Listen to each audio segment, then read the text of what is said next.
आज हम पढ़ेंगे क्रिया। क्रिया का मतलब होता है किसी भी कार्य का होना या करना समझा जाता है। जैसे कि कोई पढ़ रहा है, कोई कार्य कर रहा है, खाना खा रहा है, लिखना, चलना, दौड़ना, हंसना, ये सारी के सारी जो होती हैं ये सब क्रिया होती हैं। तो क्रिया का अगर हम प्रयोग के आधार पर भेद देखें तो केवल दो प्रकार के भेद होते हैं क्रिया के प्रयोग के आधार पर, जो कि होते हैं सकर्मक क्रिया और अकर्मक क्रिया। अगर मोटा मोटा हम देखें तो सकर्मक क्रिया का मतलब है सकर्मक, मतलब कि कर्म के साथ ऐसे वाक्य जिसमें कि कर्म प्रेजेंट होता है उसे हम बोलते हैं सकर्मक क्रिया। अकर्मक क्रिया में अकर्मक जिसमें कि कर्म प्रेजेंट नहीं होता है वो होता है अकर्मक क्रिया। तो अब हम थोड़ा सा से डीपली पढ़ते हैं। सकर्मक क्रिया हम समझ गए कि जिसमें कर्म ज़रूर प्रेजेंट होगा। अब किसी सेंटेंस में कर्म प्रेजेंट है या नहीं उसे पता लगाने के लिए हम दो वर्ड्स का यूज़ करते हैं। पहला है किसको और दूसरा है क्या। अगर कोई भी हमें सेंटेंस दिया हो और हम उस सेंटेंस में से क्वेश्चन पूछें किसको या क्या लगा करके और हमें आंसर मिलता है, मतलब कि उस सेंटेंस में जो है वो कर्म प्रेजेंट होगा। जैसे किसी एग्जांपल समझते हैं। एक मैं सेंटेंस लेती हूँ, अध्यापक ने लड़के को पीटा। अब इस सेंटेंस में अगर मैं क्वेश्चन पूछूं अध्यापक ने किसको पीटा, मुझे आंसर मिल रहा है कि लड़के को पीटा। तो इस तरह से जब आपको किसको या क्या लगा के आप क्वेश्चनिंग करते हो और आपको आंसर मिलता है, दैट मीन्स कि आपको कर्म मिल रहा है उस आंसर, मतलब कि जैसे मेरे को मिला आंसर कि लड़के को पीटा, लड़के मिले, तो लड़के यहाँ पे क्या है, कर्म है। और कर्म उस सेंटेंस का वो भाग होता है जिसमें कि प्रभाव पड़ रहा होता है, जिसमें फल या कार्य हमें पड़ता हुआ, प्रभाव पड़ता हुआ दिखता है। तो यहाँ पे अध्यापक ने लड़के को पीटा, तो प्रभाव किस पे पड़ रहा है, लड़के पे पड़ रहा है। या सिंपल आप किसको या क्या लगा के क्वेश्चन पूछ करके भी आप पता लगा सकते हैं। तो इसमें जो है वो कर्म प्रेजेंट है, ये सकर्मक क्रिया है। अब सकर्मक क्रिया भी जो है आगे दो इसके फर्दर सब टाइप्स हैं। एक तो है एक कर्मक सकर्मक क्रिया, दूसरी है द्विकर्मक सकर्मक क्रिया। जो एक कर्मक सकर्मक क्रिया है वह वो क्रिया है, ऐसा सेंटेंस में मिलेगा जिसमें कि एक ही कर्म प्रेजेंट होगा। जैसे अभी हमने जो एग्जांपल लिया है अध्यापक ने लड़के को पीटा, उसमें हमें एक कर्म मिला है।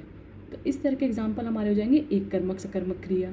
और एग्जांपल ले लेते हैं, जैसे राजन आम खाता है।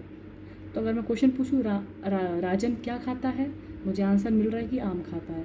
अगर मैं क्वेश्चन पूछूँ राजन किसको खाता है, आम को खाता है, आंसर मिल रहा है यहाँ पे। तो यहाँ पे जो आम है वो एक कर्म है, तो और वो भी एक ही कर्म है, इस सेंटेंस में एक कर्म प्रेजेंट है, तो इसलिए मैं बोलूँगी ये एक कर्मक सकर्मक क्रिया है। दूसरा एग्जाम्पल, सीमा दूध पीती है।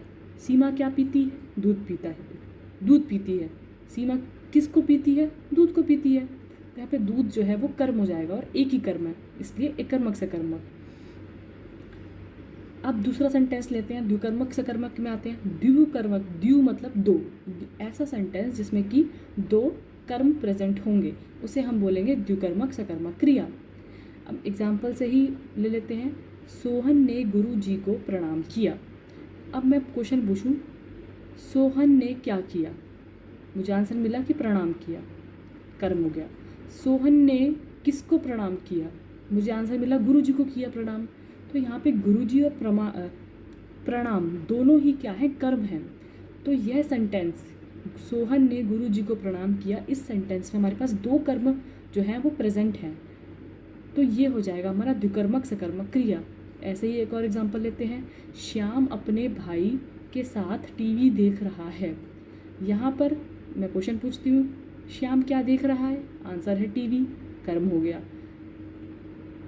श्याम किसके साथ टीवी देख रहा है, भाई के साथ देख रहा है, तो यहाँ भाई और टीवी क्या हो जाएंगे, ये हमारे द्विकर्मक, ये हमारे कर्म हो जाएंगे, वो भी दो कर्म है इसलिए द्विकर्मक सकर्मक क्रिया।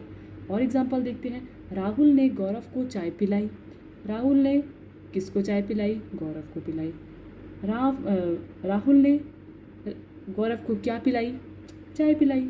तो यहाँ पे हमें आंसर मिल रहा है, तो दोनों ही गौरव और चाय दोनों ही क्या है, कर्म है, तो यहाँ पे ये द्विकर्मक सकर्मक क्रिया हो गई। अब बात आती है अकर्मक क्रिया में। अकर्मक मतलब कि इसमें कर्म प्रेजेंट ही नहीं होगा, यहाँ पे जो भी प्रभाव पड़ रहा होगा वो कर्ता पर ही पड़ रहा होगा, कर्म की यहाँ पे कोई प्रेजेंस ही नहीं होगी। जैसे मैं एग्जांपल लेती हूँ, विद्यार्थी पढ़ता है, ये एक सिंपल सेंटेंस है। विद्यार्थी पढ़ता है। अब इसमें हम ढूंढते हैं कर्म कहाँ है। ठीक है, विद्यार्थी में दिख रहा है कि भाई संज्ञा है, सब्जेक्ट है हमारा, करता है, और पढ़ता जो है वो क्रिया है। तो वैसे इसमें कर्म तो दिख ही नहीं रहा और इसमें ना ही किसी चीज़ पे प्रभाव पड़ रहा है, लेकिन फिर भी हम क्वेश्चनिंग के माध्यम से चेक करके देखते हैं। मैं क्वेश्चन पूछती हूँ, विद्यार्थी क्या पढ़ता है, तो वो क्या पढ़ता है ऐसा सेंटेंस कुछ में कुछ नहीं दे रखा। अगर मैं पूछूं कि विद्यार्थी किसको पढ़ता है, उसका भी आंसर नहीं मिल रहा है। तो यहाँ पे मुझे किसी प्रकार का आंसर नहीं मिला, मतलब कि यहाँ पे कर्म प्रेजेंट नहीं है। तो ये हो जाएगा हमारा अकर्मक क्रिया, जिसमें कि कर्म प्रेजेंट होता ही नहीं है। तो ये हो गया हमारा क्रिया के बारे में।